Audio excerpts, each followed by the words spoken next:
Tá gravando, ela vai Tá, Vai 2, pros 3 bastidores. E aí, intronautas? Eu sou Laura Lima Eu sou Sérgio Barbosa. E eu sou o Daniel Lindoso. e você está em mais um episódio do Inalterados, o teu podcast de inovação, negócios e tecnologia.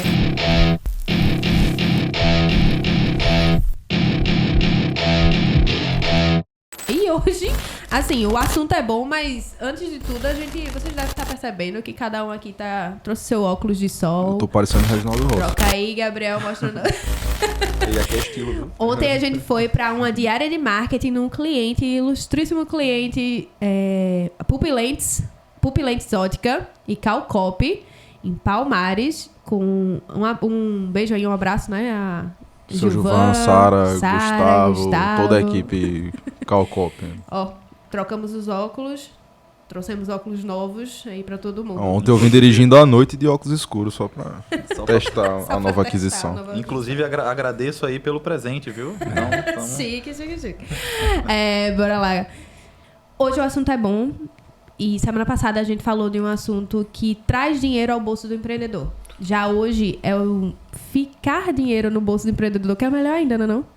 é isso aí. E aí a gente vai falar um pouquinho, o tema é tenha um faturamento lucrativo. E hoje é com Daniel, queria que se Sérgio desse uma palhinha aí, quem é Daniel. ele se Ó o currículo do apresentasse cara também. ali, ó. Tem que ficar rolando ali. Tá parecendo vou a falar um ficha de pouquinho. inscrição do Enem ali na tela. Daniel Lindoso é um cliente, assim, já é um parceiro nosso há algum tempo. E vou falar um pouquinho do currículo do cara. Então, assim, vamos lá. Contador, MBA, IBMEC em Finanças e Controladoria, consultor Tech Finance, alpinista BPO Class, 10 anos atuando em finanças corporativas, foi CFO de marketing da Call Service, escritório de vendas voltado para a comercialização de produtos financeiros, com mais de 40 milhões em vendas. Caramba, velho, Daniel Targaryen, fala tu aí, então, o resto. Faltou crossfiteiro ali, né? Não, crossfiteiro não, né?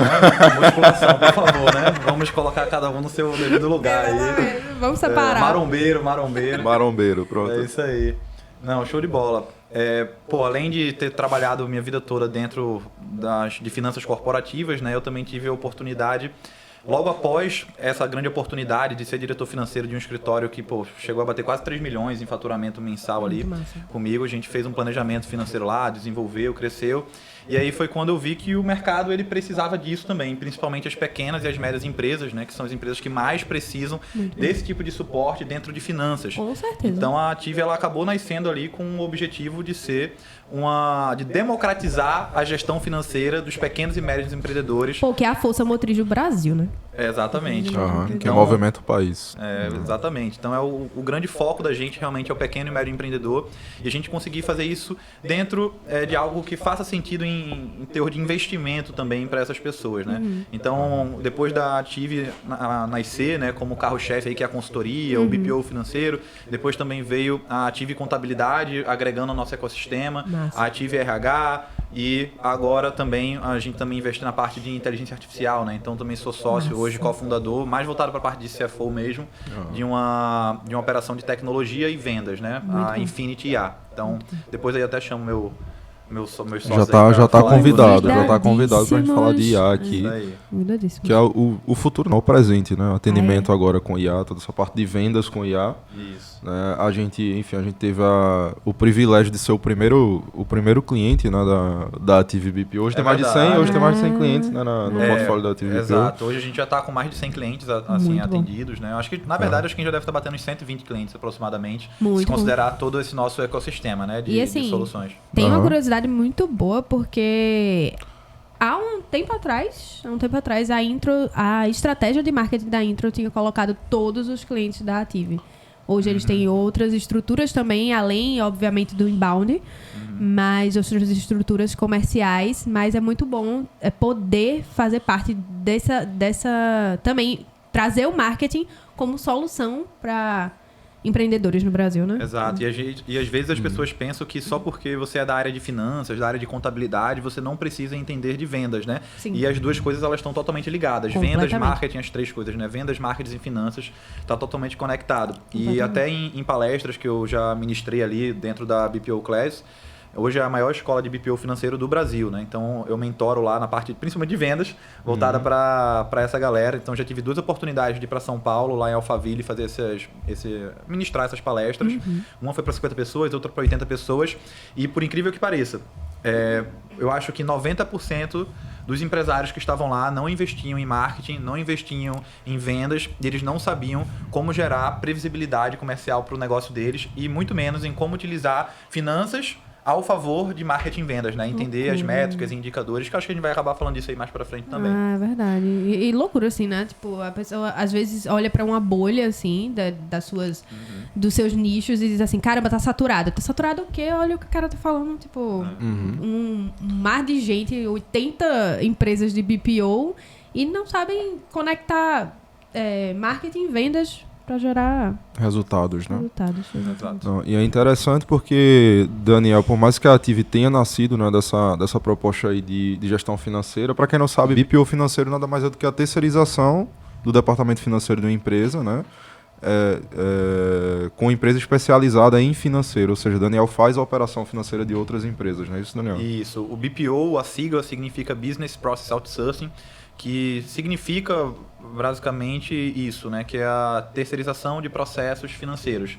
Então, sempre que a gente falar de BPO, a gente está falando de processo, a gente está falando de automação, e a gente está falando da terceirização disso.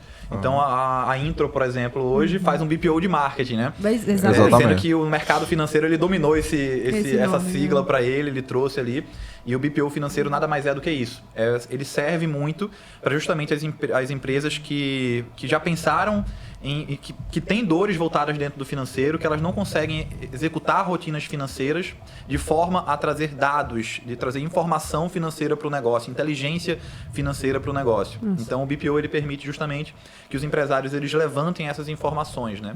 Para que eles possam fazer análises, possam acompanhar os seus números, fazer projeções financeiras, etc. Perfeito, perfeito. Não tá na pauta aqui, mas eu queria perguntar uma curiosidade. Já que tu já atendeu ali mais de 120 empresas, assim, nichos diferentes, não é isso? Isso. Há algum negócio, algum nicho, um segmento de marca que é mais lucrativo? BPO financeiro. Vamos lá. O BPO é lucrativo se você souber fazer. Olha assim aí. como qualquer negócio, que ele é lucrativo se você souber fazer. Em mercado, hoje, existem métricas assim gerais, né, que a gente pode tirar de empresas da Bolsa e tal, ou uma média assim, de Sebrae e tal, você vai poder achar aí. Então, mas assim, isso não é uma regra, é o que eu gosto de sempre praticar com meus clientes, porque isso é uma pergunta frequente dos meus clientes também. Né? Então, a gente tem uma base de clientes, inclusive, que a gente consegue metrificar, né, dentro da nossa própria estrutura de clientes ali. Mas o que a gente considera como uma margem de lucro livre ou caixa livre, né, que depois a gente até entra mais um pouco nesses termos aí. Mas seria ali, para empresas de serviço, a gente estima que é algo em torno entre 20% a 30%, onde 30% é algo muito bom já, mas 20% também é uma lucratividade bacana. Você está isso na última linha dos teus demonstrativos, né? Perfeito. Indústrias, elas vão passar ali em torno de 10%, 12%, nessa faixa. E aí já o varejo também, ele vai acabar ficando aí entre uns 8% a 15%, dependendo do mercado. Porque aí a gente tem que diferenciar, né? Você é um varejo de luxo. Então, se você é luxo, sua margem é gigantesca, né? Sim. Mas se você for uma empresa ali, tipo, mais comoditizada, que você tem muita concorrência, que você briga por margem, aí já são outros 500. Então, aí já são outros 500, né? Tô entendendo. E aí, só complementando, Laura, um ponto importante disso, então, é o quê? É quando você analisar o teu negócio, é você entender o que são essas métricas, esses indicadores, e você analisar e você se comparar em relação ao seu próprio negócio. Então, como está o meu negócio hoje e como está o meu negócio daqui a 6 meses, daqui a 1 ano, daqui a 2 anos e 3 anos? Como é que estão essas métricas? Eu melhorei, eu piorei? Perfeito. Então, você, obviamente, usa o mercado como uma métrica geral, mas você tem que olhar muito mais para dentro do que para fora. Com certeza. Massa. Hoje, como o tema é sobre tenha um faturamento lucrativo, Tem a máxima, né? Aquela frase que eu acho que todo mundo já escutou. Faturamento não é lucro. E, assim, deixa bem realmente claro para as pessoas o que é faturamento, o que é lucro, como é que a gente porque eu vejo muita gente focando no faturamento, né? Faturamento. Caixa também, fazer caixa não é lucro e tal. Mas desses KPIs financeiros, né? Quando a gente entra nessa parte aí de KPIs financeiros, o que é que vocês consideram mais importante para o desempenho de uma empresa, assim, para saber que ela está crescendo? A empresa ela pode estar faturando, mas ela pode estar tomando prejuízo ali, né? Perfeito. Assim, tem um... Vou até tirar o óculos aqui rapidamente para... eu esqueci que eu tava de óculos. Sinal de que a lente é muito boa, né? Muito então, boa. parabéns aí. Né? Ficamos no conforto aqui da Pupilentes. Ó, tem uma frase assim que eu gosto de comentar e eu trago para mim e eu trago muitas vezes para meus clientes também. Faturamento é ego, então muitas vezes o empresário ele olha muito para o faturamento dele e ele arrota o faturamento, né? Como se fosse uma métrica incrível. Faturamento, beleza, faturamento é uma métrica de ego, você tem um faturamento. E aí a gente tem a questão do lucro. Lucro é o que eu falo, faturamento é ego, lucro é opinião e o caixa é o rei. Então a gente tem que entender que até mesmo a diferença entre lucro e caixa, né? Então, quando você analisa o seu negócio, você precisa analisar ele de forma separada. Muitas vezes, inclusive, os clientes eles têm dificuldades em analisar a informação contábil. Então, ele vai lá na contabilidade dele e fala, me dá aí tua DRE. Aí o cara vai e manda DRE. Aí você fala, porra, não tem nada a ver com o que eu tô vendo aqui no meu negócio. Por quê? Porque no negócio dele, ele tá olhando pro caixa, ele tá olhando pro que realizou, né? Para o que ele recebeu, o que ele pagou dentro do mês. E a métrica de lucratividade, ela não demonstra isso. Ela demonstra um resultado econômico. Então, é uma relação ali do que você faturou, mas não necessariamente aquele teu faturamento foi recebimento. Sim. Você, às vezes, fatura para receber com 30, 60, 90 dias. Exatamente. Parcelado no cartão de crédito, etc. E ainda tá pagando imposto em cima disso. Você compra com o teu fornecedor e você não... Às vezes, você não paga necessariamente fornecedor de imediato. Você paga ele parcelado também. Então, a gente precisa... A conta é sempre um pouco mais complexa do que o preto no branco, né? Exatamente. Então, a gente precisa separar bem esses caras aí, né? Que é o que a gente chama de DFC e DRE, e a gente analisar isso de forma separada, porque os dois demonstrativos são muito importantes. A gente precisa entender se o nosso negócio ele é lucrativo e a gente precisa entender se o nosso negócio é gerador de caixa, né? Então tem essa diferença. Então, KPIs em ordem. Primeiro caixa, segundo lucratividade e terceiro faturamento. Olha, se a gente for entrar nisso, a gente vai entrar num ponto um pouco mais técnico, né? Mas como é que seria essa estrutura? Na verdade, a gente constrói os KPIs financeiros de cima para baixo. Então, e não de baixo para cima, né? De lucro, de caixa, é o inverso. Então, o primeiro indicador é o faturamento, de fato, ou a receita, né? Quanto você recebeu. O segundo indicador é o lucro bruto, né? É o lucro pós-deduções de impostos e devoluções de venda. Que, inclusive, empresas grandes, multinacionais, geralmente elas olham elas dizem que esse é o faturamento real delas, que é o faturamento menos imposto e devolução de venda. Por quê? O imposto nada mais é do que um dinheiro que não é seu. Bem fixo. Então, exatamente. É aquela coisa que vai bater, mas já não é seu. Já não é separa seu. ali. Então você já tira aquilo dali, né? Então você tem esse lucro aí líquido de venda, na verdade. E depois do lucro líquido de venda, você tem que deduzir os custos de vender. O que são os custos de vender? Taxa de maquininha de cartão, seria a compra do material para revenda ou os insumos, né, para alguém que é uma indústria que tem que passar por um processo de fabricação, alguém de produção. Alguém que é de serviço, tipo softwares? Assim? Uma empresa de serviço, talvez softwares, investimentos em marketing, por exemplo. Até pessoas envolvidas de alguma forma diretamente na etapa comercial, da entrega do serviço. Isso tem que ser entendido como um custo direto. O que é esse custo direto? É basicamente tudo que está diretamente ligado à tua venda. Se você aumenta a tua venda, esse custo também vai acompanhar. Por exemplo, na Ative, a gente investe em software para os nossos clientes. Então, todo novo cliente que eu adquiro, eu tenho que ter um custo adicional de software. Exatamente. Então, é um custo direto meu. Então, quando a gente deduz também esses custos, a gente encontra ali o lucro bruto, que a gente também transforma isso no que a gente chama de margem de contribuição, tá? E esse lucro bruto, ele é um dos principais indicadores já que a gente tem que olhar nessa ordem. O lucro bruto, então, ele é as vendas menos as deduções e os custos diretos. E ele serve para quê? Ele serve para você entender a capacidade de pagamento das despesas operacionais do negócio. Show. Então você tem aluguel, tudo. O que são essas despesas operacionais fixas? É tudo aquilo que se você vender ou não vender, você vai ter que pagar de todo jeito. Exato. Então você tem um negócio, você tem que pagar um aluguel, você tem que pagar uma energia, você tem que pagar o contador, você tem que pagar alguns funcionários ali administrativos, a folha, etc. Então o teu lucro bruto ou a tua margem de contribuição, ela tem que ser suficiente para justamente você conseguir pagar essa estrutura e te sobrar uma outra lucratividade, que é o lucro operacional. Então esse lucro operacional é o que você utiliza para entender se o seu negócio realmente ele é viável, né? Se ele gera resultado financeiro, se ele tem uma estrutura. Então, esse é um ponto bem interessante, né? Que se vocês, pelo menos se paga, né?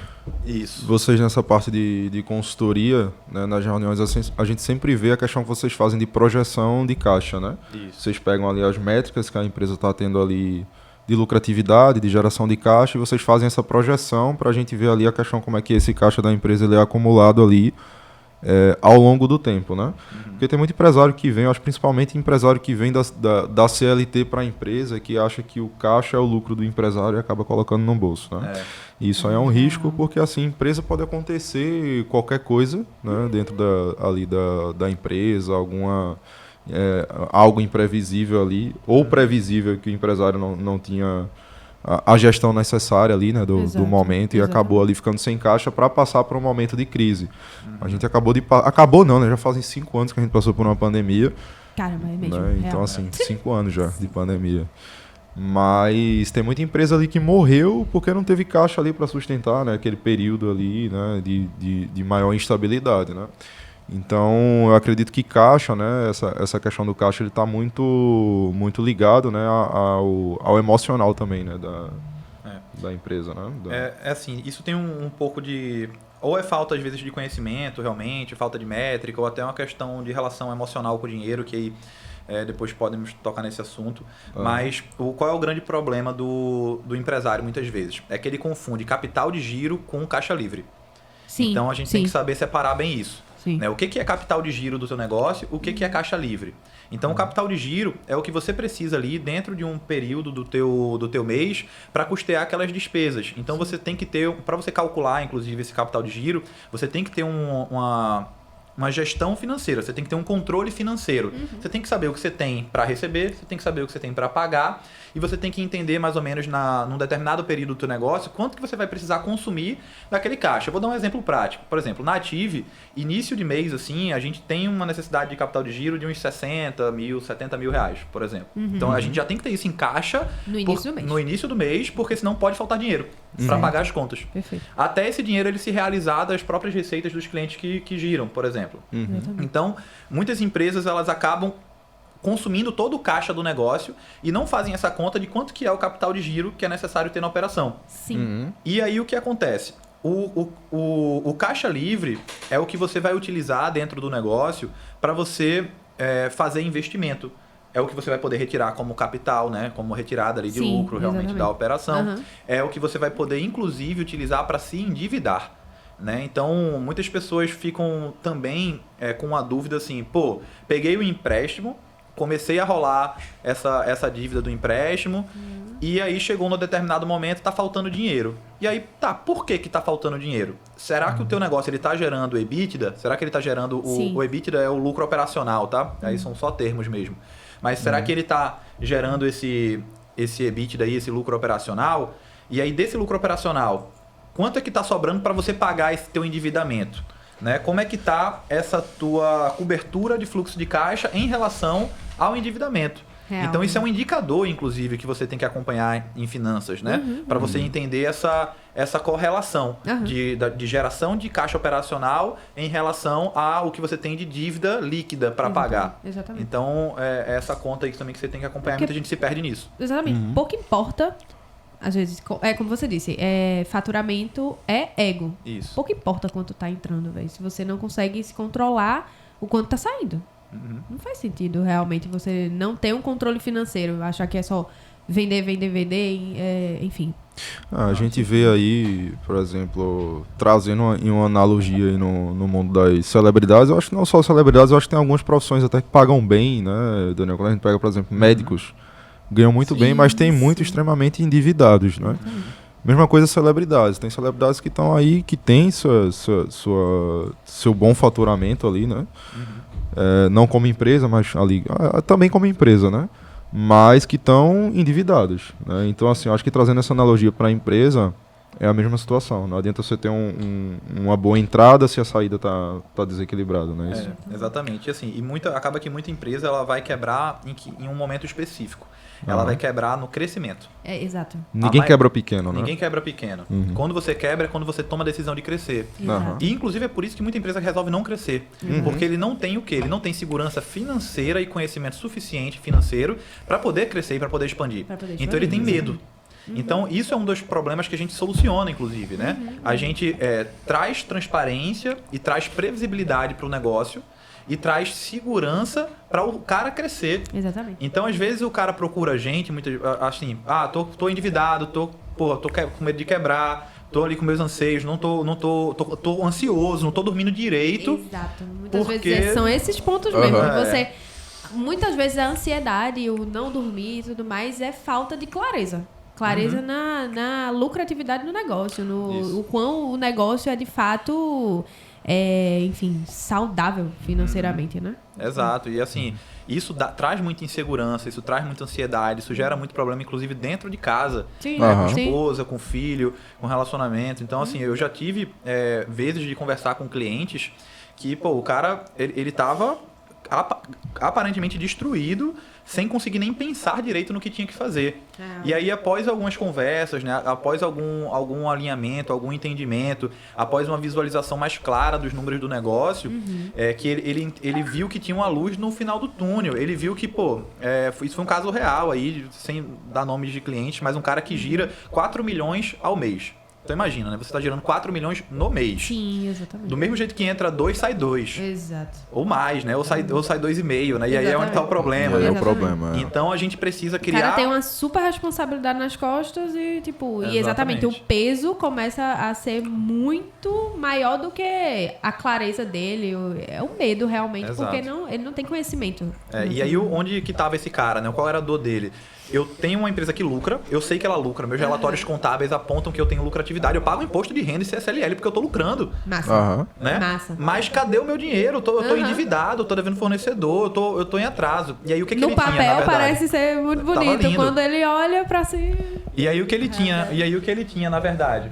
Ele tinha um problema, era um problema de ciclo financeiro, que era justamente um desencaixe da visão de recebimento e pagamento, né? Que são os prazos médios de recebimento com os prazos médios de pagamento e também um alto índice de compra em relação ao faturamento. Caramba. Então, o que acontecia, basicamente, esse lucro que ele estava falando que tinha, na verdade, estava todo dentro do estoque dele, né?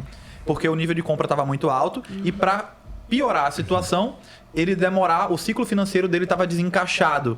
Então, acabava que ele primeiro pagava o fornecedor e só depois a mercadoria dele girava para ele receber. Porque quando a gente vai falar de ciclo financeiro, o que é o ciclo financeiro? É a etapa onde você solicita, você faz a compra com o teu fornecedor, essa compra ela chega na tua empresa, você tem um tempo de armazenamento de estoque, você tem um tempo de preparação disso, aí você tem um prazo de giro de estoque, né, que é de giro de produto, para até você conseguir vender aquele produto.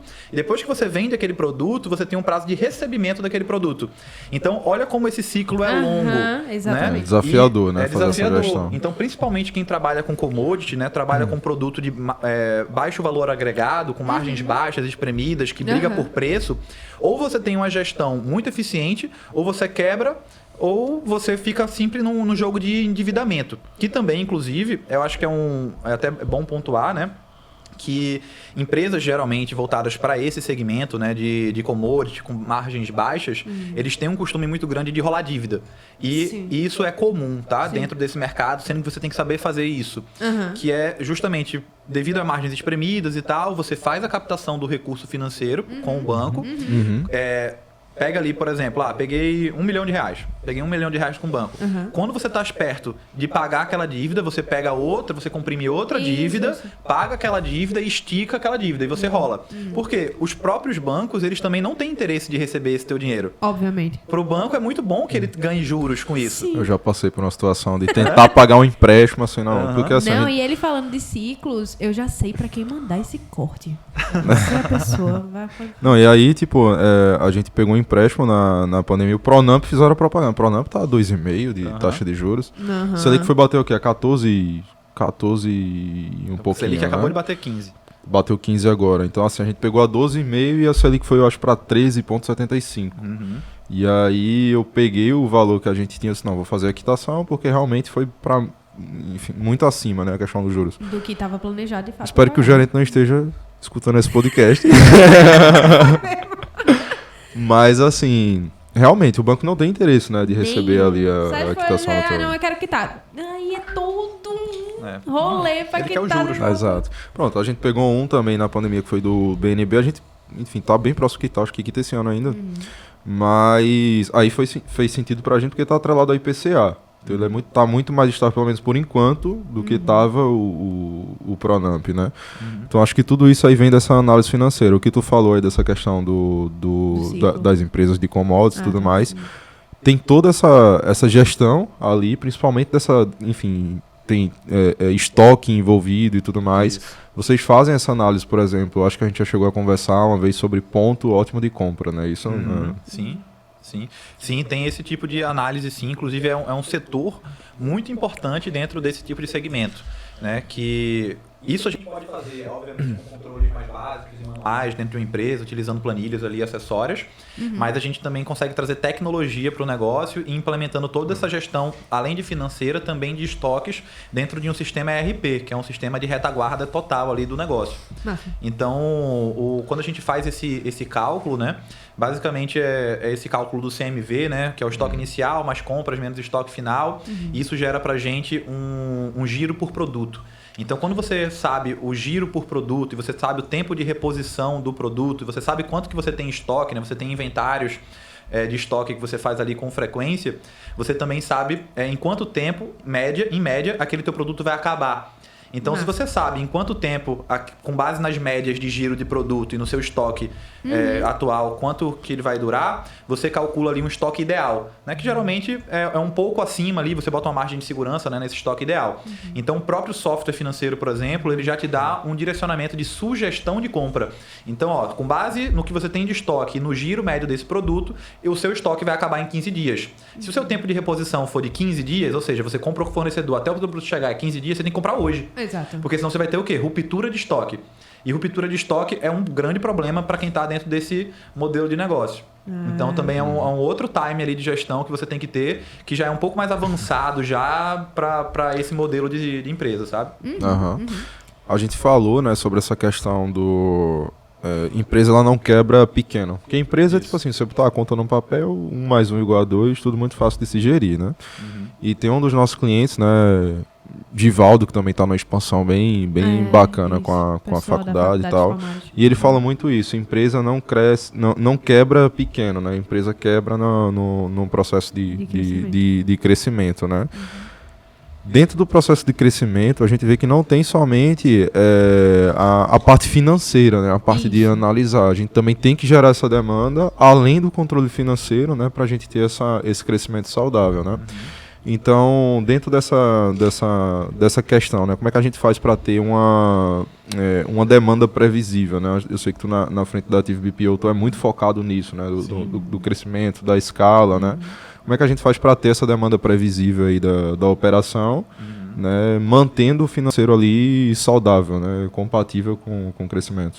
Perfeito. Assim, um negócio, quando ele começa a crescer, fica cada vez mais difícil você fazer uma mudança de rota. né? Então, Sim. uma coisa é você com, sei lá, Exatamente. 20 mil, 30 mil, 40 mil, 50 mil de faturamento, você tomar uma decisão hoje e querer mudar essa decisão depois. Vocês são menos pessoas para lidar, Exatamente. são menos fornecedores, são menos clientes, então é mais fácil. Quando você já começa a tomar um certo porte, um certo tamanho, cada vez o seu erro, por menor que ele seja, ele toma uma proporção muito maior. Sim. Então, para Sim. isso, existe uma necessidade cada vez maior também de evoluir a gestão e evoluir o planejamento. E geralmente essa melhoria e essa otimização da gestão e do planejamento está muito conectada com finanças, com dinheiro. E em como a gente vai gerenciar esse recurso, que é um recurso escasso, que se você não souber administrar, ele acaba. Então, focando em demanda previsível, né, o primeiro ponto é a gente pensar em vendas. Então, quando você vai falar com um consultor financeiro ou com um dos nossos consultores financeiros, o cara acha que você vai falar só de DRE. E às vezes a nossa reunião de DRE é uma reunião de 10 minutos. E o nosso foco, de fato, às vezes vai para vendas, vai para estoques, vai para compras, vai Sim. para outras áreas, vai para marketing, vai para posicionamento, vai para branding, vai para outros pontos. Então, quando a gente fala de crescimento previsível, o primeiro KPI está dentro de vendas e marketing. Isso. De fato. Isso. Vendas previsível é isso. E aí você tem que começar a entender as suas métricas e seus indicadores de vendas e marketing, que aí eu sei que vocês também dominam mais do que eu, talvez. Exatamente. Então, muito provavelmente. Então, o que a gente olha, por exemplo, dentro da Ative? A gente olha uma relação muito importante, que é o CAC LTV. Massa. Então, a Exatamente. partir do momento que eu entendo quanto que é o meu custo de aquisição de um cliente né? e quanto que aquele cliente que eu vou adquirir, ele vai me gerar de receita futura, Ao longo do Durante tempo, né? toda aquela vida dele lá, né? Então fica muito mais fácil eu conseguir investir em marketing e vendas. Sim. E aí, para eu chegar nessas métricas, obviamente eu tenho que ter uma gestão das informações de quantos leads chegam, quantos entram no funil, né? Quantos que viram um MQL, que é um lead qualificado. Então, a gente tem que calcular, inclusive, hoje até quanto que é um custo de gerar uma reunião, por exemplo, para a Ative. Exatamente. Então, hoje, se eu recebi ali 100 leads dentro do mês, fiz tantos contatos e gerei, sei lá, 20 reuniões, quanto foi que eu investi para gerar esses 100 leads que me geraram 20 reuniões, por exemplo? Exatamente. Então, hoje eu saberia meu custo de reunião. A partir do momento que eu sei meu custo de reunião, quanto é meu percentual de conversão de reunião? Conversão. Isso. 30%. Isso. Então, beleza. Então, eu já sei ali mais ou menos quantos clientes eu vou fechar e qual é o meu LTV esperado. Exato. Então, hoje o LTV A na média Ative aí. está em média aí de uns 18 meses fácil, assim, Massa. de LTV. Então, a gente sabe que, se eu investir R$5.000 em marketing esse mês e eu gerei ali, sei lá, 10 clientes, com um ticket médio de R$2.000, eu já tenho essa métrica bem calculada. Não fiz conta aqui, né? Mas eu já teria essa métrica bem calculada. Dentro Mais do claro, financeiro né? das empresas, né, tu consegue ali acompanhar essa questão de receitas, despesas e tudo mais. O que é que tu acha que seria o ideal de investimento da empresa na parte de marketing, uma porcentagem de faturamento? Tem essa relação ou depende de setor para setor? Boa pergunta. Eu tenho a forma como eu enxergo e essa visão ela me foi despertada quando eu fui ali para algumas imersões da G4. Então eu fiz ali imersão na G4, passei 3 dias com os caras, né? Denner da V4, o COO lá da V4 que fala muito de produto também. Massa. Tive aula com o próprio Alfredo. Então, assim, a gente teve uma visão bem grande. E teve um cara que ele falou isso, que foi o CEO da Acelera aí. Certo. Eu não sei se Eu você. sei. Eu não Conheço. tô lembrando o nome dele agora. Mas ele comentou que É não. parceiro nosso. Pronto, show de bola. Ele comentou lá nessa imersão que marketing não tem orçamento. Você não tem orçamento para marketing. Marketing, orçamento é infinito. Isso. O que limita, na verdade, o limitador real do orçamento de marketing é a tua capacidade de entregar. Exatamente. É a tua capacidade de entregar. Então, imagina que assim, eu estou investindo R$5.000 hoje, um exemplo, tá? Em marketing de inbound, né? Que seria o marketing ali de internet e tal, Isso. redes sociais, etc. Digital. Marketing digital, para ficar mais fácil. Então, estou investindo 5 mil. Se esses 5 mil tá me gerando um LTV de, R$200 mil, eu vou aumentar para 10, pô. Exatamente. Já aconteceu, assim, de cliente estar com um orçamento ali de 10 mil, né, Laura? Viu que deu certo e, vou botar 100 mil aqui. Exatamente. Tipo assim, de um mês pro outro, vou Porque botar ele 100 tem mil. capacidade de entrega. Exatamente. Mas o modelo dele de entrega era muito simples. Ele já não tinha um por processo exemplo, ali ele muito não bem... tinha uma barreira, por exemplo, de um Operação. custo muito operacional. alto para De fechamento ter que contratar do novas cliente pessoas na para... hora que ele- Enfim, o cliente dele, ele vendia para cliente final, a operação daquele tipo de estabelecimento era aquela operação, independente da quantidade de vendas que ele fizesse. Ele não tinha necessidade de escala. E assim, Então, assim, ele colocou 10 mil, pô, deu certo, vamos para 100. Aí, só que aí você tem que ver se o mercado ele tem demanda para 100, né? Então, assim, a escala, realmente você tem que ter essa análise, né? Exato, exatamente. Assim, em nível de marketing eu calculo essas métricas, né? Essa correlação, né? Que é o CAC mensal, quanto que eu estou tendo de custo para adquirir um novo cliente. E, enfim, e até entrando nesse ponto, né? Um dos pontos que a gente traz, assim, é que, pô, o lead mais caro que tem, o cliente mais caro que tem é o cliente que você paga para ter, né?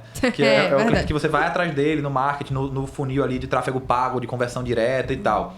Mas o cliente que mais barato é o cliente que você de indicação, de fato. Sim, né? Então, obviamente, e é o que mais funciona na taxa de conversão, né? Exato, é a melhor taxa de conversão, né? Então, além, obviamente, da gente também ter esse canal aí de aquisição de cliente via tráfego pago, você também tem que prestar um bom serviço para manter o teu NPS alto, e com o teu NPS alto, 9, 10 ali, você já consegue pedir indicação tranquilo para o teu cliente, é muito provável que ele vai te mandar.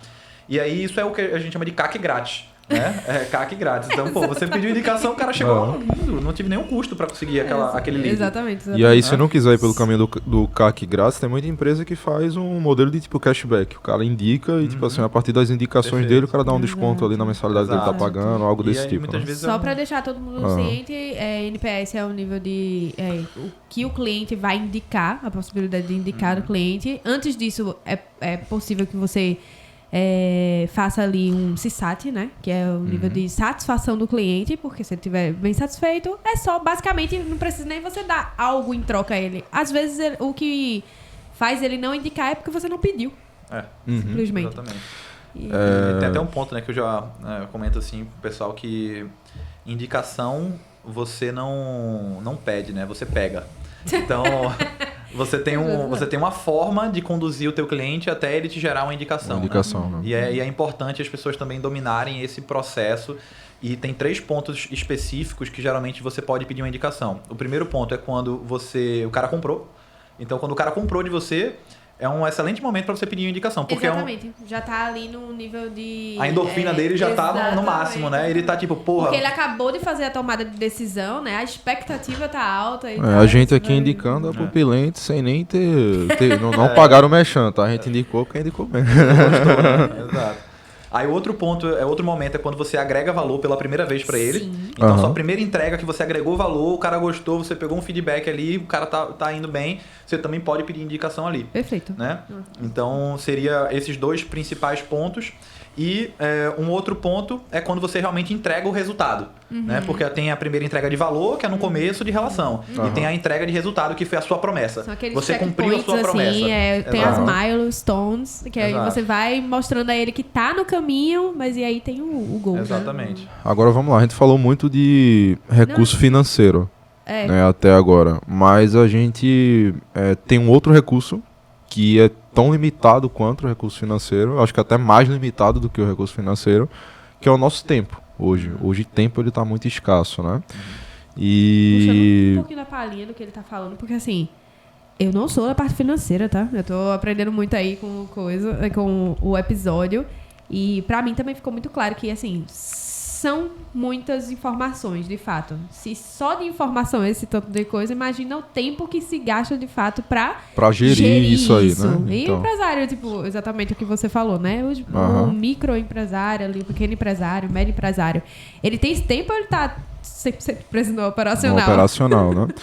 E às vezes, assim, até ele tem esse tempo, mas ele tá tendo esse tempo sacrificando alguma coisa que ele poderia estar fazendo, né? Sim, de fato. Exatamente. Então a gente tem muito isso hoje do empresário no operacional, e acredito que uma das propostas da Ative, talvez a principal, é justamente isso, né? Deixar o empresário mais na parte de liderança estratégica, focando no crescimento do que de negócio, fato, né? Tipo, quem melhor para focar no crescimento do negócio do que o criador do negócio. Então ele tem que sempre estar olhando para a inovação, para o futuro do negócio e deixar, né? Enfim. Eu tiro por mim, por exemplo, né? No início da intro, eu fazia o financeiro da intro.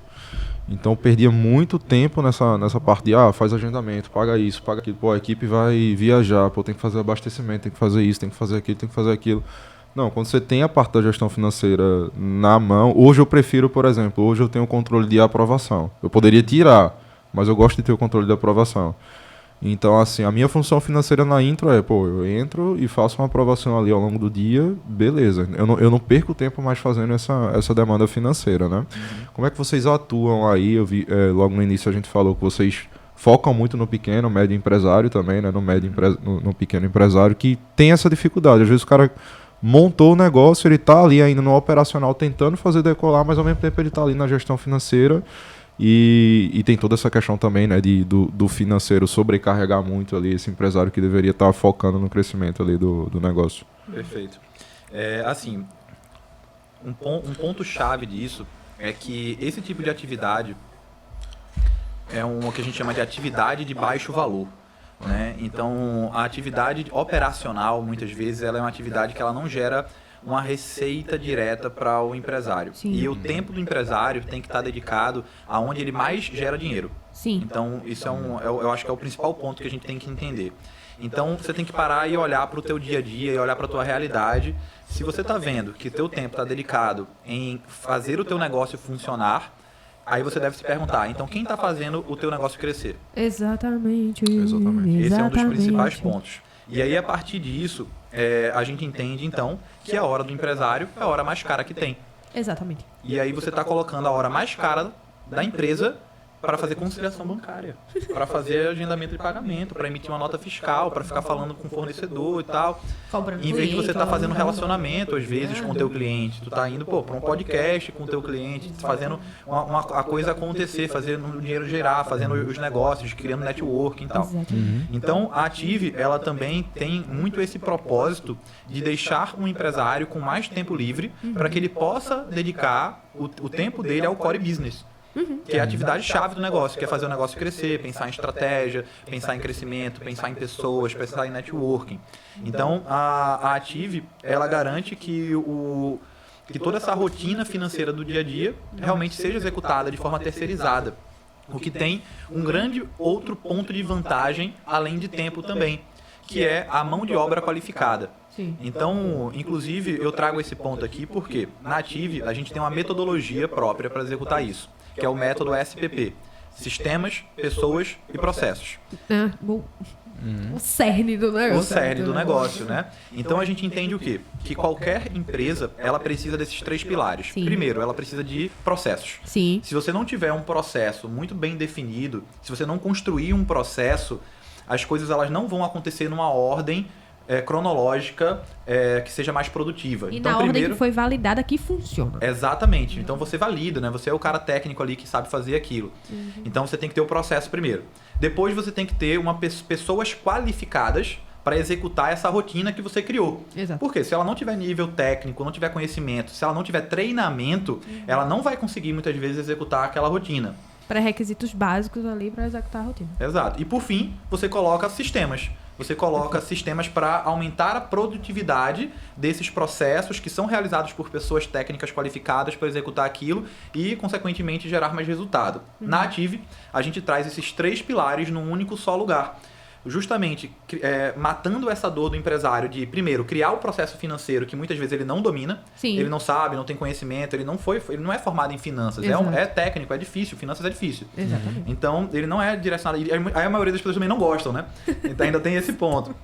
Então, o cara não vai dedicar tempo a criar aquele processo. A gente já traz um processo pronto, obviamente a gente entende um pouco do que já acontece na empresa, mas a gente propõe otimizações daquilo. A nossa equipe já tem toda uma qualificação, treinamento para poder executar isso. Então, experiência, né?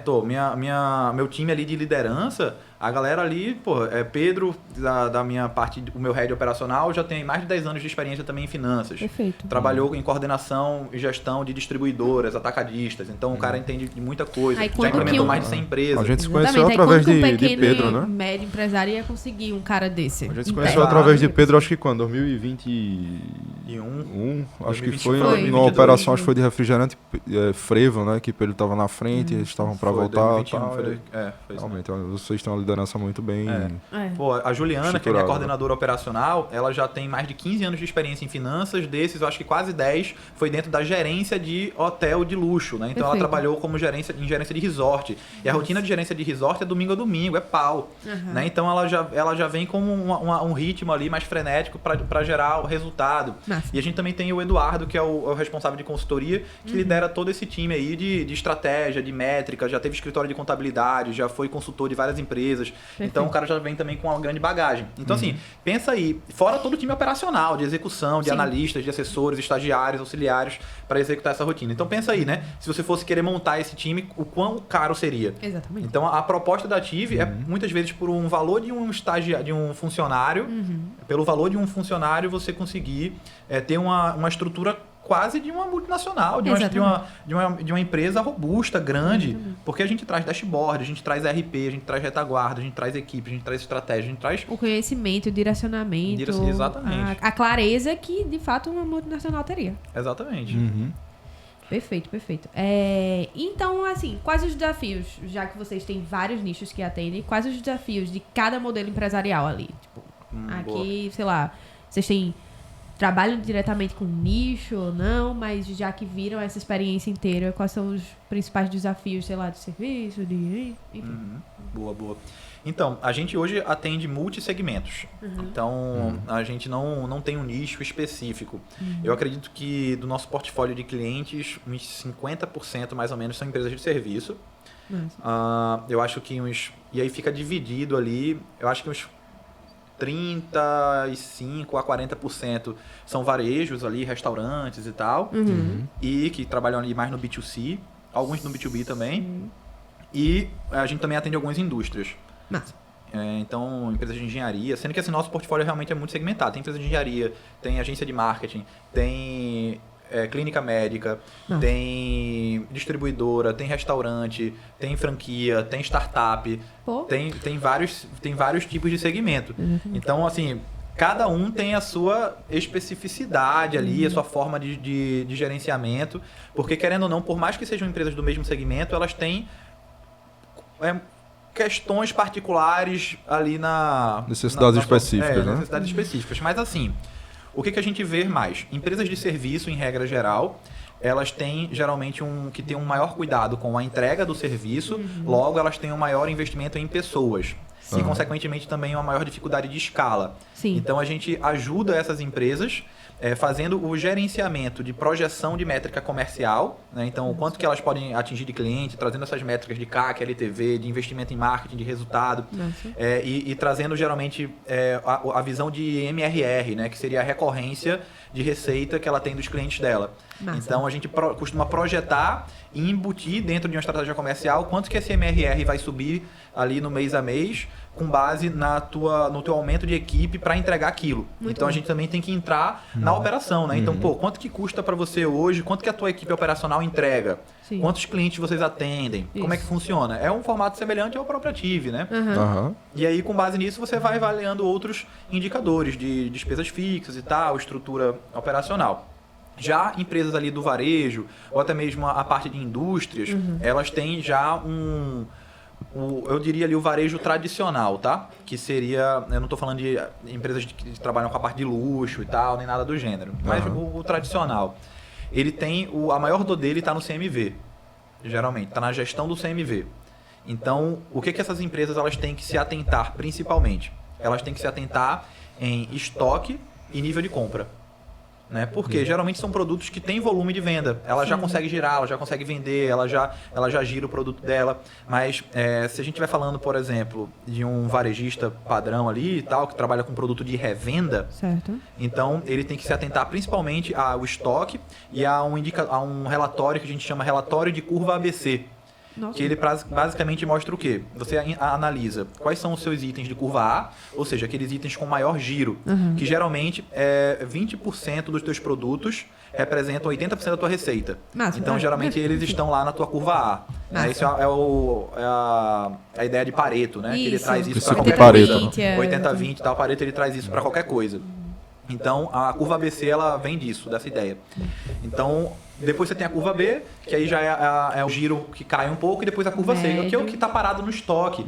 E aí, o que é o grande vilão dessas empresas de varejo? Elas, às vezes, elas não estão vendo caixa, porque boa parte dos produtos dela estão nessa curva C.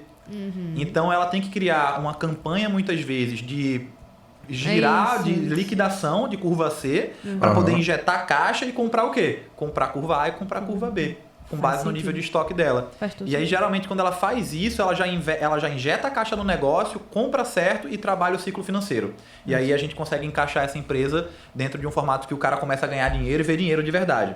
Então, não só nesse o lucro caminho. ali no papel, que ele Exatamente. disse, mas tipo assim, não sentir o aperto, né, no dia a dia. Exatamente. Então, esse aí é um dos principais pontos que a gente trabalha. E, assim, digo sem medo de errar, 70% das empresas nesse segmento tem esse problema hoje. Caramba. Qual o setor mais difícil? Qual o nicho mais difícil que vocês já trabalharam? Eu acho o nicho de restaurante muito difícil, particularmente. Poxa. Eu acho o restaurante muito difícil.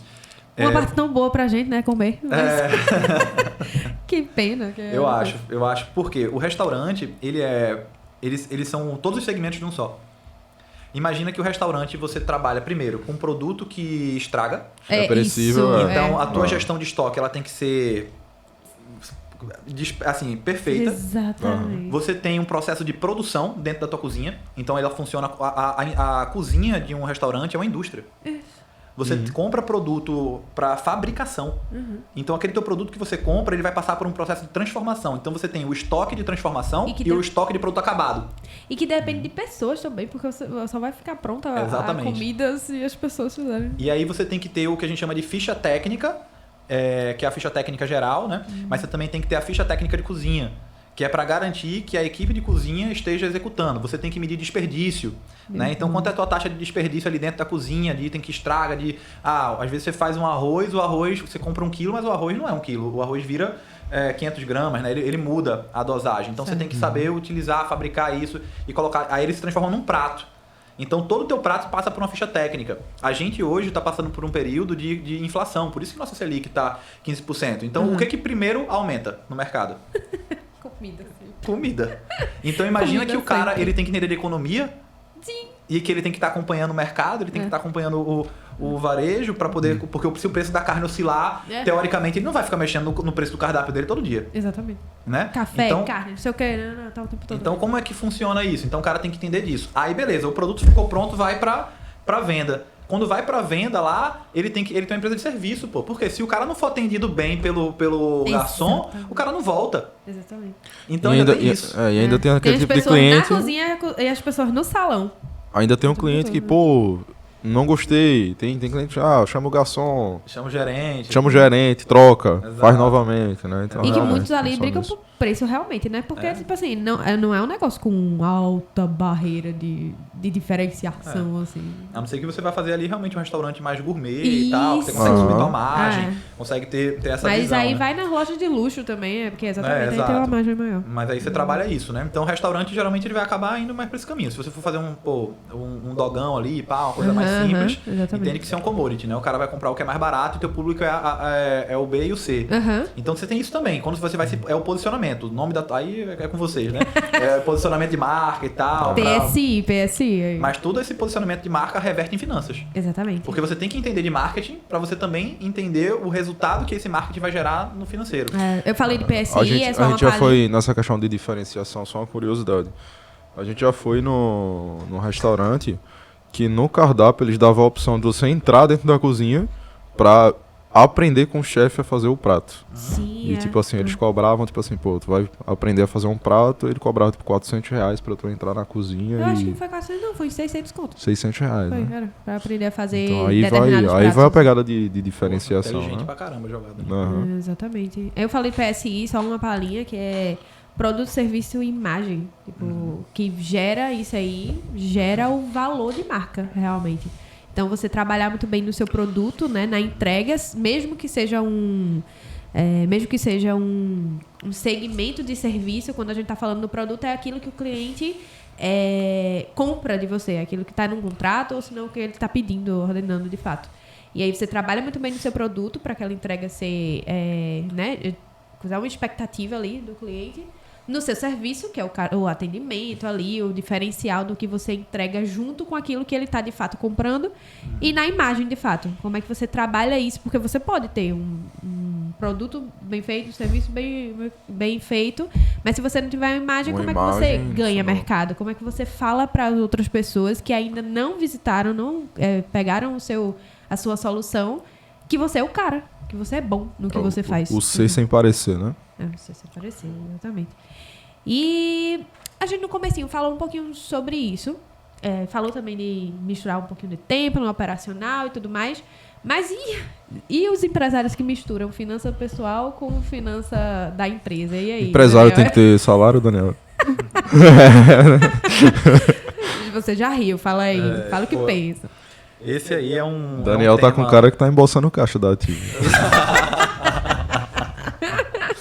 Só o caixa livre. Boa. Bem, então... Assim, esse é um... A gente fala com vários níveis de consciência de empresário hoje. Certo. Tá?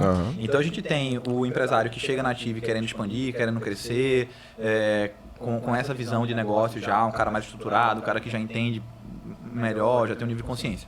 Mas a gente também entende, que inclusive está muito dentro da nossa missão, é atender o cara que fatura 30, 40 e tal, que é a empresa que está começando, é a empresa que está passando as primeiras dificuldades de ter um negócio. Sim. E essa relação de mistura de finanças pessoais, ela é muito comum de fato, tá?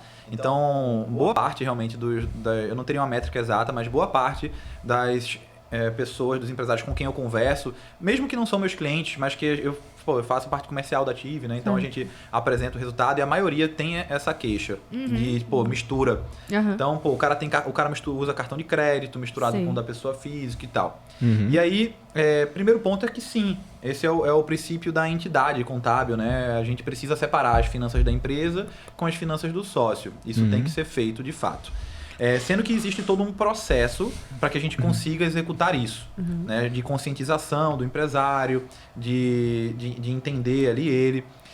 E isso geralmente é apresentado quando a gente faz eu nunca chego para um empresário e faço, para de tirar dinheiro da tua empresa porque é você que está sufocando o teu negócio.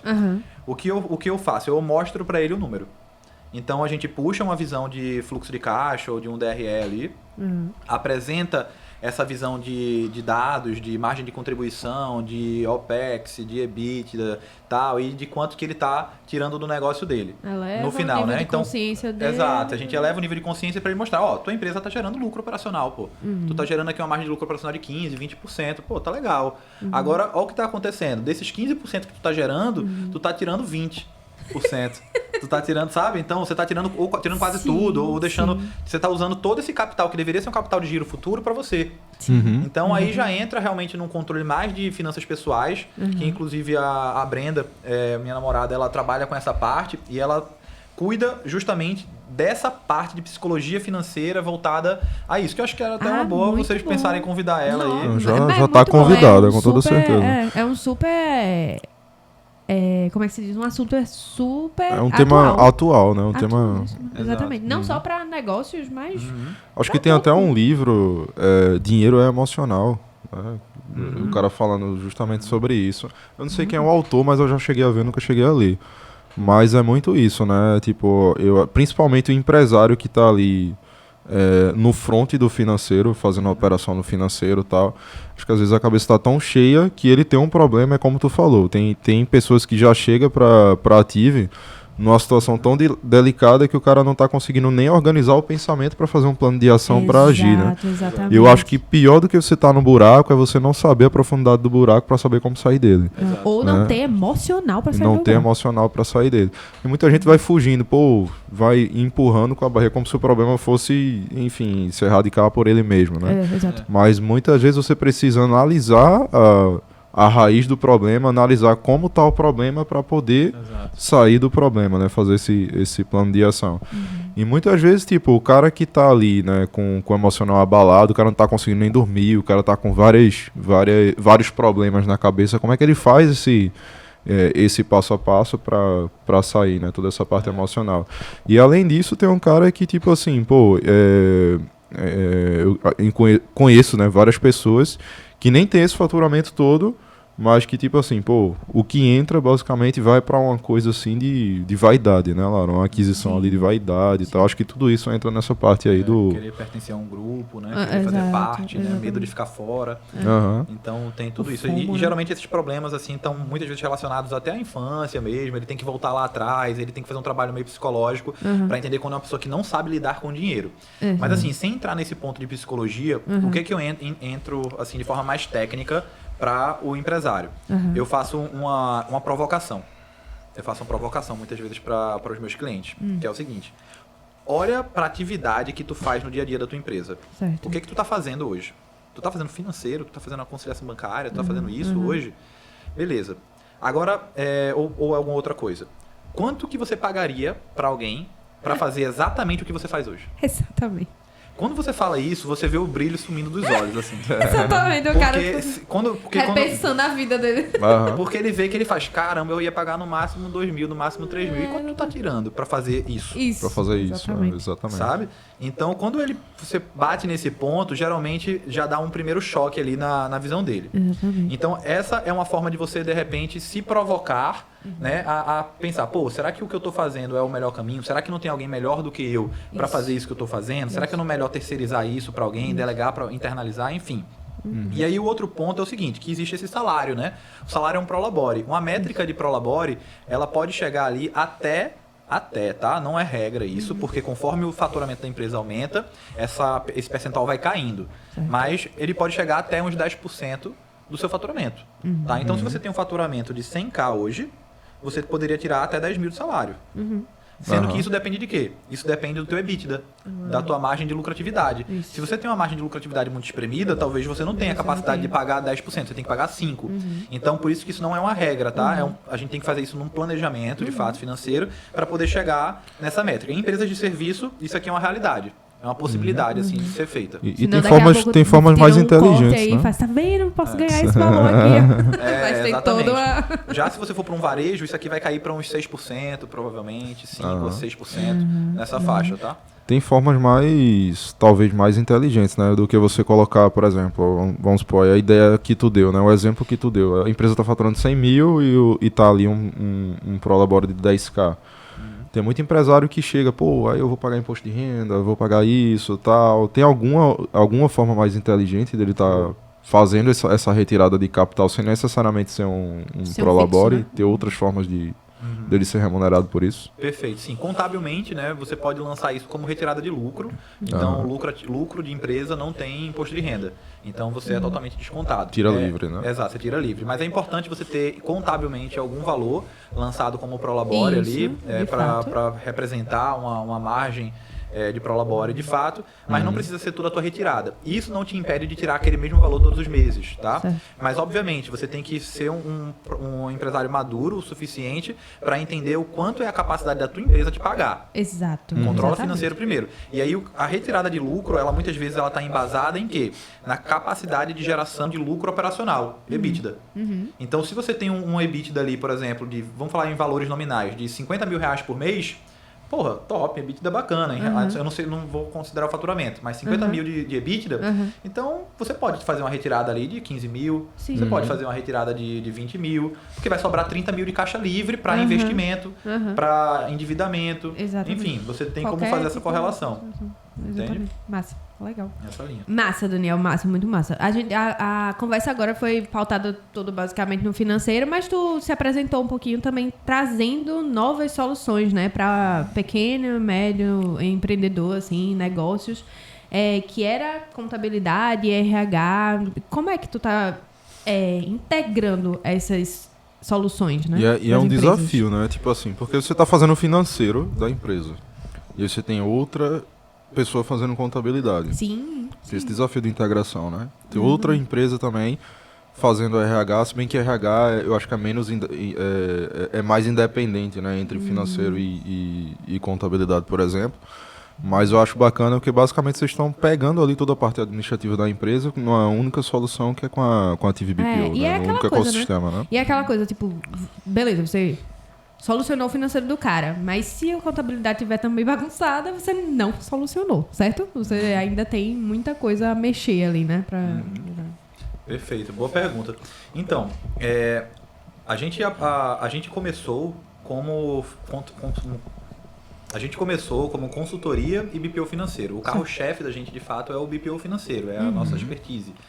Sendo que as coisas elas foram acontecendo. E aí a gente viu que os nossos clientes de BPO começaram a perguntar e a pedir o serviço de contabilidade. E começaram a cobrar a gente, inclusive, por que vocês também não fazem a contabilidade? Eu sou formado em contabilidade. Né? E aí foi quando surgiu a possibilidade e a gente implementou o serviço contábil. Por quê? Qual que é a maior dor hoje das pessoas que têm uma contabilidade? É a falta de proximidade do contador com o empresário. É o contador que ele vai fazer aquele trabalho burocrático de emitir as guias e tal, que todo mundo já conhece. E eu até entendo os meus colegas que realmente não conseguem avançar além desse nível. Por quê?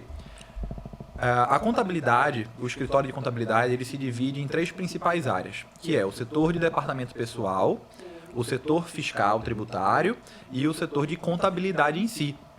O setor de contabilidade, ele é responsável pelas demonstrações contábeis, balanço patrimonial, DRE, DFC. E, geralmente, as empresas menores, do Simples Nacional e tal, elas não precisam obrigatoriamente desse tipo de demonstrativo. E elas também não disponibilizam dados financeiros o suficiente para que a contabilidade consiga gerar esse tipo de demonstração. Então, acaba que as empresas elas também não conseguem gerar informação suficiente para enviar para a contabilidade e executar esse tipo de rotina e dar esse tipo de informação. Então, o que a gente faz hoje? A gente integra a informação financeira que está no nosso sistema. A gente alimenta um sistema financeiro para o cliente e esse sistema financeiro ele já fica integrado com o sistema contábil.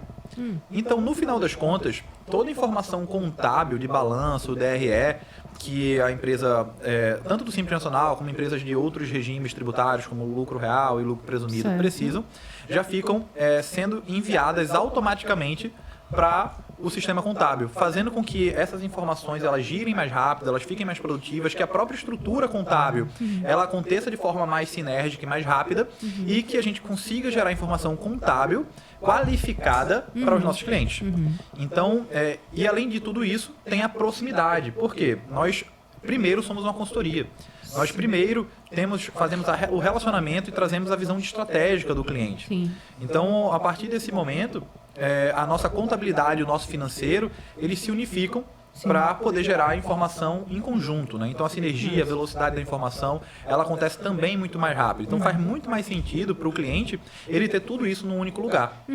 E aí, diante dos nossos desafios, né, como você perguntou, também surgiu uma necessidade interna da Ative, que era de pessoas. Né? Vocês provavelmente aqui na intro também, e a gente estava até conversando nos bastidores, né, que vocês tiveram muitas dificuldades aí com pessoas e tal, e quem não tem? E quem não tem. Exatamente. Todo mundo. Quem é um empresário que não tem problemas com pessoas ali, estruturação de equipe, montar cultura e etc.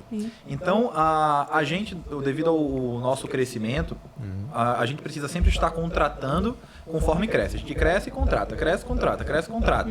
E vai treinando essas pessoas. Então, a gente percebeu que existia essa necessidade de antecipar as contratações ante a demanda previsível de vendas que a gente já tinha.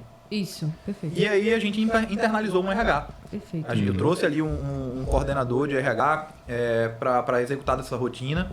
A gente implementou um processo de recrutamento e seleção mais eficiente. A gente estruturou um processo de onboarding de colaborador, de treinamentos ali, para que ele consiga fazer parte de implementação de cultura mais eficiente. Isso também facilitou toda essa nossa rotina de back-office entre o departamento pessoal e o RH. Certo. Perfeito. Quando a gente conseguiu estruturar isso internamente, a gente fez, tá aí, olha como isso me ajudou. Por que não aconteceu. oferecer isso também para os nossos clientes?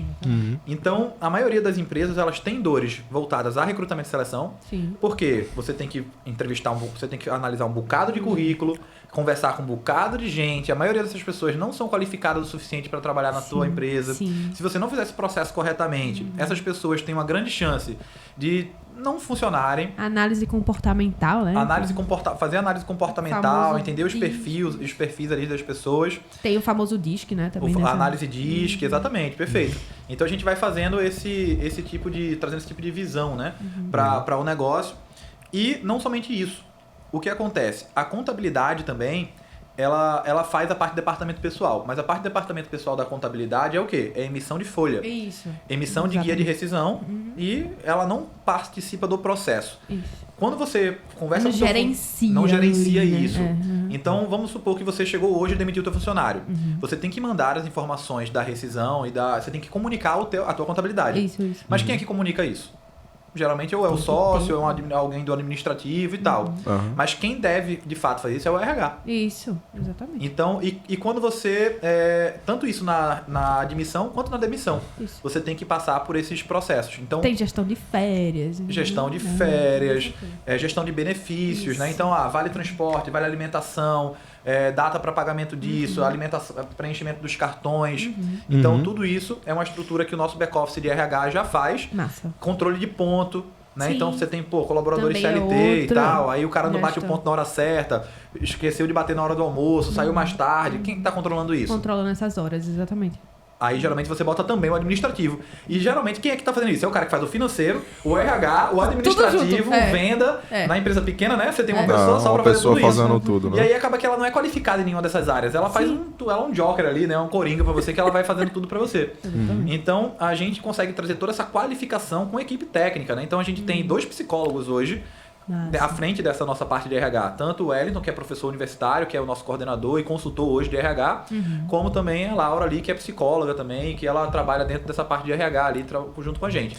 Então é uma qualificação, né, que você precisa ter dentro disso. E pense em algo para tomar tempo, é a tal do processo seletivo. Sim. Porque quando você entra no processo seletivo, você tem que, primeiramente, né, tem ali toda a fase. A gente até tem um sistema, né, Laura? Um banco de currículos que já agiliza pelo mesmo processo de recrutamento. Isso. Já tem vários currículos já armazenados. E a gente fez um processo bem parecido com o teu. A gente tinha essa necessidade, implementou na gente, disse assim, poxa, isso é tão legal, vamos oferecer aos nossos clientes também. Tem muito cliente que a gente está colocando no banco de currículos, junto, né, ali também. ao desenvolvimento do site, a gente já bota também esse sistema de currículo. Trabalhe conosco, tal, a galera vai cadastrando o currículo. Tem claro, toda a fase a gente não faz a gestão, obviamente, triagem, a gente só né? desenvolve o sistema. Mas, tipo assim, basicamente, tá ligado o funil que a gente trabalha com a Active BPO? Sim. É basicamente aquilo. Basicamente, chega a triagem, vai fazendo o avanço. Cada fase vai abrindo o que tem que ser feito ali dentro do pipe, o passo a passo e tudo mais. Ainda com todo o processo leva muito tempo. Você tem que parar, você tem que fazer entrevistas, você tem que analisar, você tem que ver todas essas análises aí comportamentais de DISC, né? Toda essa parte aí. Fora tudo que mais. se o turnover for alto, esse processo recomeça. Recomeça, né? E aí, falando em turnover, né? A gente tem hoje no Brasil, eu peguei um dado aqui, ó, que a gente até apresenta para os clientes da gente nessa parte, que o Brasil, hoje, tem a maior taxa de rotatividade do mundo. A nossa taxa de rotatividade, o país possui a maior taxa de rotatividade, alcançando 51,3% ao ano. Que loucura. Né, segundo o panorama de gestão em pessoas. Ou seja, em suma, 1 a cada 2 funcionários, eles pediram demissão ou foram desligados nos últimos 12 meses. Então, o que é imaginar que a tua empresa ela tem um giro todo ano, assim, imagina que em janeiro você tem uma equipe. Olha pra tua equipe e dá tchau pra ela, porque no próximo ano uma ela outra não vai estar equipe. mais contigo. Aham. É metade da massa de trabalho. E aí, E tipo olha assim, quanto a gente tá mesmo. contando os que tiveram a ação ainda de ser demitido e tudo mais. Mas os que não têm, tipo, também tem o grau de insatisfação, porque assim, RH não é só essa parte de gestão de férias, de rescisão e tudo mais. Acho que também tem essa parte também de, como você falou, né, questão de gestão de benefícios, de tudo isso também, ou tá mais vinculado a departamento pessoal? Como é que funciona para vocês? Vocês fazem essa distinção ou vocês conseguem também pegar toda essa parte de DP e RH? A gente unifica tudo, né? Uhum. A gente, Faz a unificação. nesse nosso produto, acaba que a gente unifica o RH junto com o departamento pessoal. Então, faz muito sentido. Mesmo que o cara queira manter a contabilidade dele fazendo a parte fiscal e contábil, a gente consegue pegar o DP junto com o RH e geralmente faz mais sentido para o cliente. Nossa. E aí tem até um outro dado que eu queria trazer aqui, um outro ponto também, que é que, pô, imagina, se tua empresa ela tá rodando os funcionários em um ano, você gira toda a tua equipe, quanto tempo e dinheiro você investiu nessas pessoas? Exato. É muito caro treinar funcionário. Por quê? Exatamente. Quando você bota um cara júnior, inclusive isso é um dos maiores erros das empresas. Sim. Ela contrata funcionário barato achando que vai sair barato. Exato. Mas geralmente contratar funcionário barato é a Sai coisa mais caro. cara que você faz. É a mesma coisa que Exatamente. comprar uma BMW barata, né? É o maior O maior fumo que tem, né? É o maior fumo que tem. Fora que, tipo assim, o tempo que leva pra treinar, a curva de aprendizado Exatamente. dele, você às vezes regride ali um pouco na sua entrega e tal. Fica, tudo E caos. quem treina Não ele? tem- Quem é que treina o funcionário que entrou, geralmente, mais júnior? Provavelmente o mais júnior, ou é um outro funcionário, ou é o próprio pessoa. O próprio dono, que é justamente a tua mão de obra cara tá dedicada a Sim. treinar um colaborador novo. Exatamente. Então, inclusive, no custo de contratação, você tem que alocar o tempo de treinamento do teu gestor ou o seu dentro daquela conta. Quando você vai contratar. E muita gente não se liga nisso. Exatamente. E aí, Um tem um ótimo outro estalo ponto aí. ainda, porque eles falam aqui, ó, ainda 39% dos pedidos de demissão dos funcionários, eles vêm de funcionários classificados como ok, né, pelo RH. Então, assim, Caramba. você vê que não é só questão técnica, né, 39% em nível técnico, Aham. pelo RH. Aham. Então você vê que não é só questão técnica, é uma questão realmente comportamental. Sim. E de cultura, Sim. engajamento, endomarketing que você tem que fazer ali dentro do negócio para garantir. E aí a gente trabalha fazendo o quê? Capacitando liderança, ofertando treinamento para a equipe, Massa. criando programa de desenvolvimento de carreira, Nossa. melhoria nas condições de trabalho, no ambiente organizacional, aprimoramento na gestão do desempenho, né, das métricas e KPIs de desempenho. Que é um super desafio, né? Essa questão, por exemplo, de carreira. Muitas vezes É desafiador. ele sai porque ele não tem visão de futuro. Não tem visão de futuro, Ele de não progressão, sabe pra né? De onde ele progredir. vai, Principalmente o cara novinho. Não fica claro. Aham. Exatamente. Principalmente o cara novinho ali, a nova geração, assim, eles E às querem vezes tá ter na uma visão cabeça futura. do empresário, mas porque não está claro, não é. Exatamente. E esse é um erro nosso, né? Exato. E a gente comete esse erro com frequência, inclusive, que é De não que é comunicar não a visão comunicar do... a nossa visão para a nossa equipe. E às vezes você tem um setor de RH, você pode cobrar o teu setor de RH Sim. de te ajudar com isso. Sim. Aham. Né? Que é tipo, Exatamente. mano, como é que eu faço para conseguir passar minha visão pro meu time? Pra imprimir aquilo que tá na minha cabeça. E criar um programa ali de tipo de incentivo, de benefício, de endomarca, de comunicação interna Não para só isso. nas paredes ou nas falas, mas assim, no coração da pessoa. A pessoa comprar aquilo ali e acreditar naquilo ali. Que foi o que a gente tava falando um pouquinho antes daqui do podcast, né? Tipo, de equipe engajada de fato. Pessoas que compram a sua ideia, que estão do seu lado para o que der e vier. Assim, no hashtag tragam seus colchões. Mas é exatamente isso, assim, né? Essa questão de RH é um desafio, porque, como o Daniel falou, são várias camadas. Sim. São várias camadas ali que a gente precisa prestar atenção, não só na parte processual, mas nessa parte comportamental também, né? Às vezes você tem todo o processo montado ali de captação, você está analisando toda a parte técnica, e hoje, sendo bem sincero, aqui na Intro, parte técnica a gente treina. É muito mais fácil você treinar a parte técnica do que treinar toda essa parte aí comportamental, todo esse filtro, né? Então, como é patrocínio Tramontina, mas aqui a gente prefere treinar a técnica do que treinar o perfil. É muito mais difícil você treinar o perfil de um colaborador, Mudar o perfil né? de uma Mudar o pessoa perfil. é bem difícil. E a gente passou muito tempo, tipo assim, pô, a gente ia, caramba, fulano trabalha em tal agência, vamos trazer. Isso. Pô, fulano tem tal currículo, vamos trazer. Então, assim, a gente trazia muito pelo currículo, pela experiência, até pelo nome da agência que o cara trazia e, pô, não funcionava. A gente gastou muito com o sistema de gestão também, eu não sei se tu conhece o Culture Rocks, para essa parte de feedback, bacana também, nessa Isso, parte a de gente feedback, tinha né, isso. Laura, de clima organizacional, One-on-one, toda essa parte de organização, de liderança, né, para criação de cultura também, né, tem um mural de cultura bem legal.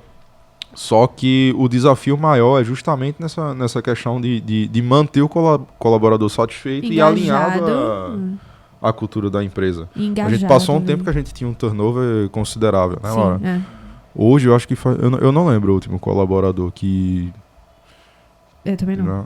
Então, assim, a gente vê que a cultura, quando a gente fez esse alinhamento de, pô, vou considerar o perfil e não a técnica, a gente consegue muito mais engajamento no projeto. Eu acho que também está muito alinhado essa questão de comunicar a visão, que eu acho que a gente está conseguindo comunicar melhor essa visão de onde a gente quer chegar, né? Mas são pontos aí que desafiam, acho que até mais desafiador do que o financeiro, do que tá fazendo conciliação bancária, do que tá fazendo ali movimentação, porque lidar com o financeiro, beleza, você abriu o aplicativo e tal, é aquele negócio mais protocolado, né? Mas na gestão de pessoas não, é muito mais desafiador, né? Exatamente. Cada cabeça é um mundo. Eu lembro, foi em maio de 2024. Ou seja, já passou mais de um ano que a gente não tem troca, assim, não tem turnover. Muito bom, viu? Exatamente. Muito bom. Vocês estão super acima das estatísticas. Super assim. Exatamente. E assim, é aquela coisa que a gente tava falando realmente, tipo, imprimir, tá o tempo todo falando dos nossos valores, mostrando que esses valores, eles têm vida na empresa. Tipo, que ele, de fato, tem um fit cultural ali. Não é só uma coisa que tá... que coisa bonitinha. Tanto é que eu tô olhando pra um deles que tá ali no quadro, que é atitude empreendedora. O Sérgio disse que a gente não contrata, tipo assim, a gente olha mais pro perfil, de fato, do que pra técnica. Não é que pega uma pessoa completamente inexperiente, mas ela tem um balanço muito mais pesado pra parte do perfil. E aí a gente tá sempre olhando pra pessoa que tem aquela atitude empreendedora. Cara, não é a dor de dono. Eu não quero um cara que sinta a dor do dono. Eu quero um cara que tenha atitude empreendedora. Que ele faça o melhor dele com as condições que ele tem. Então, tipo, tem sido, de fato, aquele tipo de pessoa que a gente procura para trabalhar conosco, que somos empreendedores. Eles vão entender o empreendedor porque eles já fazem isso, eles já fizeram isso antes de conhecer a gente, inclusive. Eles têm essa gana, né? Essa ambição de, eu não tô confortável com a minha realidade e eu sei que tem um custo a se mudar ela e eu vou fazer o melhor sem ficar reclamando com a minha atitude atual. Esses dias a gente chegou aqui e o pessoal tava assistindo Thales versus 30 demitidos. Né? Muito bom esse podcast. Sim. E aí eu disse, caramba, aqui velho. já participou, né? E assim, tava todo mundo lá de Thales, né? Eu disse, que massa. Né? Exatamente. A gente agora tá... Agora sim. Agora sim, a gente tá sendo uma equipe. Acabou o mimimi, agora sim a gente vai crescer. O pessoal, tudo assim, tipo, meu irmão, não é possível que existe pô. esse nível de raciocínio de um empregado. Aí eu disse, vocês não viram nada. Porque eu acho que se prega muito, mas a gente tem que contratar por... Agora vem a polêmica. A gente tem que contratar por diversidade e tudo mais, cada profissional tem o seu, enfim, o seu perfil, mas muitas vezes, tipo assim, a cultura da empresa, ela vem do dono. Então, muitas vezes, o profissional, por melhor que ele seja, ele não está alinhado com os valores do dono, sabe? Ele não se sente nem então, até ele se encaixaria... Exatamente. Então, muitas vezes, ele entregaria resultado, talvez, numa outra empresa que tivesse os valores alinhados com o dele. Mas, por exemplo, na nossa situação, a gente quebrou muito cara com isso, né? Isso. Assim, se a cultura ela não se construir de cima para baixo, ela vai se construir de toda forma, mas ela vai se construir de baixo para cima. Isso. E aí é o grande vilão. Porque vai ter uma equipe cheia de acomodado, trabalhando contigo e fazendo o que bem entende e reclamando sem entregar. Isso. Então, é aquilo. 30%, eu falo de Thales, inclusive, né? 30% da sua equipe você pode demitir. Porque eles não vão... Eles provavelmente eles são os 30% que estão jogando a tua empresa para baixo. Sim. E esses outros 70%, eles são os caras que dão o sangue, que tem a garra e que faz acontecer. Então, o que eu defendo muito é exatamente a visão de vocês também. Que, primeiro, a gente constrói de cima para baixo. A gente tem que ter, primeiro, isso muito claro pra gente, como empreendedor, como sócio, dono do negócio. Então, a gente tem esses valores muito expressos aqui, como vocês nos quadros, né? Expressos aqui. E a gente tem que fazer com que esses nossos líderes, essas pessoas que estão próximas mais a gente, eles sejam os guardiões da nossa cultura. Isso. Então, a partir do momento que qualquer colaborador e qualquer pessoa nova que chega, ela sai ou ela está desajustada da visão do empreendedor, da visão do negócio, da visão da liderança, essa pessoa ela é expelida, ela é expurgada da tua operação. Se você consegue, velho, ter uma empresa com essa equipe, com essa estrutura, velho, a tua empresa ela vai crescer. Porque o que faz uma empresa é gente, é pessoa. Exatamente. Que pode do caralho. É porque realmente, tipo assim, toda empresa tem uma cultura. Pode não ser a cultura do dono, pode ser uma contracultura que alguém criou. Exatamente. Exato. Pô, a gente tem um livro muito bom que eu tô tentando achar ele aqui, que é Agente de Resultados. O Verdinho. Muito bom esse livro, que eu acho que alguém pegou pra ler. Pelo visto, essa cultura aí não... Já roubaram até o livro. Já roubaram o livro Já também. roubaram o livro. Mas aqui a gente tem essa cultura, eles pegam e comunicam, Eles né? pegam e dizem assim, eu vou pegar esse livro emprestado. Eu acho que foi Niltinho, inclusive. Foi, Niltinho? Me corrija aí, Niltinho, se eu falei que foi você, mas eu acho que foi. Ele disse assim, Niltinho, esse devolva o livro, esse- gente, tem resultados. Que a gente já ia dar de presente aqui pra Daniel. Ah, E só ele vai porque embora só sem o presente, que tá vendo? Ó, ele é bom por roubo. Ó, mas tem outro ali de JavaScript, se quiser levar. Exatamente. Mas Tem um é isso aí, livro, Laura, é o que Laura falou. Tipo, eu acho que não existe uma empresa sem cultura. Vai existir uma cultura. Pode ser a que tu não queira, mas ela existe. Isso. Então tá ali, né? Então tem até um quadro que a gente colocou nos valores aqui, que é vítimas não vencem, né? Porque Vítimas geralmente não quando vencem, se tem esse tipo de comportamento, você pode ver, geralmente é um vitimista que tá ali, porque o mundo é assim, o mundo é muito injusto, tal, não sei o quê. Foi um podcast, inclusive, Né? todinho de Thales foi Vítimas Não Vencem. Vítimas não vencem. Então a gente tem essa preocupação de deixar isso muito claro na nossa equipe, para a gente conseguir ter todo mundo alinhado com nossa visão, porque assim, o crescimento da empresa é o crescimento de todo mundo, né? É, o crescimento do mundo, Assim, de fato. se tem uma coisa que eu abomino dentro da Ative, é quando alguém vem até mim me trazendo problema, sem me trazer uma solução. Sim. Ah. Então, um ponto que assim, eu sempre bato, já tive algumas conversas com algumas pessoas da equipe, e que hoje a maior parte delas já tem ciência e consciência disso, é que não me venha com problema sem solução. É. Você me traz o problema, sim, mas você já me propõe qual é a tua Umas ideia, opções, quais são as algumas, opções de resolução daquilo, né? Então a gente tem que ter isso bem claro, e eu já vejo que isso é uma coisa que a minha liderança hoje já reproduz. Certo, Né? Então, nas massa. nossas on-on, nossos all-hands ali, a gente já faz essa linha, né? De quais são as dificuldades e quais são as soluções propostas para resolver aqueles problemas. Isso por si só já faz essa engrenagem rodar, né? Muito E ajuda muito o nosso time. Perfeito. Pronto, tem até outro livro, que acho que é Grandes Líderes Não Tem Regra, tá por aí também. Que ele fala justamente sobre isso. Se prega muito a cultura da liderança ter portas abertas, digamos assim, pô, a gente vai resolver todos os problemas e tal, não sei o quê. Mas a gente acaba tornando a equipe mimada que tá o tempo todo dependendo da liderança então nem sempre a liderança, eu acho que ela tem que ser tão portas abertas, tão acessível assim. Às vezes o pessoal tem que quebrar a cabeça para resolver por si só. Tipo, é aquela como- mãe que não dá espaço pro filho crescer, tipo, cair e tal, se... Pronto, o pessoal aqui de web mesmo, o time de web da agência que eu fico responsável, né, pelo setor, é o que eu digo ao pessoal, vai, quebra o sistema, tira o site do ar, mas me traz a solução. Tipo, me traz...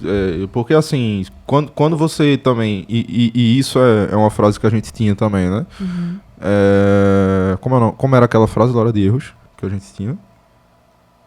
Eita. É dos valores antigos que eu... Dos valores antigos que a gente tinha na apresentação de recebimento... R rápido. Não era essa melhor, não. Ou não? Era... Caramba, velho, esqueci totalmente. Mas enfim, então pegando um tá gancho na frase anterior que você tocou, né, a gente precisa cobrar isso da nossa equipe e a gente precisa fazer eles aprenderem isso, porque é assim que a gente é cobrado pelo nosso cliente. Quando o nosso cliente real, contrata a gente, exatamente. ele contrata a gente para resolver o problema dele, Isso. né, no qual a gente se comprometeu.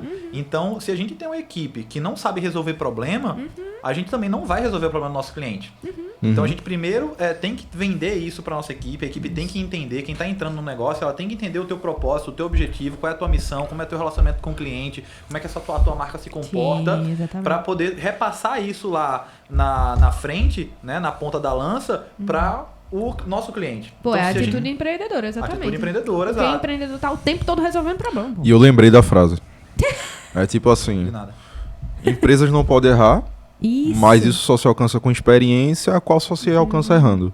E é muito isso. Às vezes a gente tá tipo assim... CNPJ não pode errar, né? Não pode Tem adoecer uma e tal. frase também da consultoria que a gente fez, né, do Adventures Partners, que eles falavam muito sobre isso. Se você não tá errando, você não tá evoluindo rápido o suficiente na Isso. empresa, né? Mas é aquela questão, não criar a cultura do erro, mas criar a cultura de, pô, você pode errar desde que você esteja tentando trazer uma solução para resolver um determinado problema.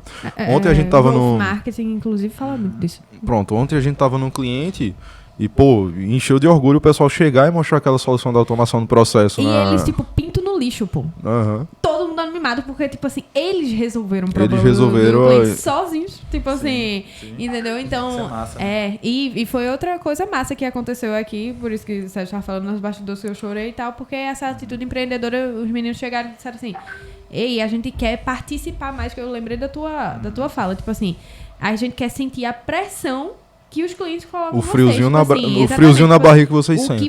que vocês não estão imprimindo na gente é a pressão que vocês estão sentindo. A gente quer sentir isso também pra gente crescer. Bicho, foi o que tava ali no quadro e eles falaram aqui, tá entendendo? Tipo, aí eu chorando, porque eu disse, caramba, conseguiu passar pra pessoa, pra você sentir. Então é isso. Acredito que foi bem proveitoso a nossa conversa e tudo mais. Tá convidado mais vezes pra chegar aqui. E ficou também ao convite a sua namorada. Sim, Pra verdade, a emocionar. Brenda, né? Não só a Brenda, também o pessoal aí da Infinity, o pessoal da Trazer contabilidade pessoal do RH pode trazer aí pra gente debater mais E, pô, foi sobre um papo isso. tão bom que, obviamente, ele de novo, convidado de novo pra outras conversas, com certeza, isso aí. Daniel. Vou trazer o pessoal aí pra bater um papo com vocês também, que tem muito a agregar essas outras áreas. Fechado. Perfeito. Tchau, Valeu. tchau, pessoal. Até a próxima. O próximo episódio. Já vou levar até meu óculos, hein? Show. Ficou sem livro, mas ganhou um óculos aí. Tá? Valeu, gente. Tchau, tchau, pessoal.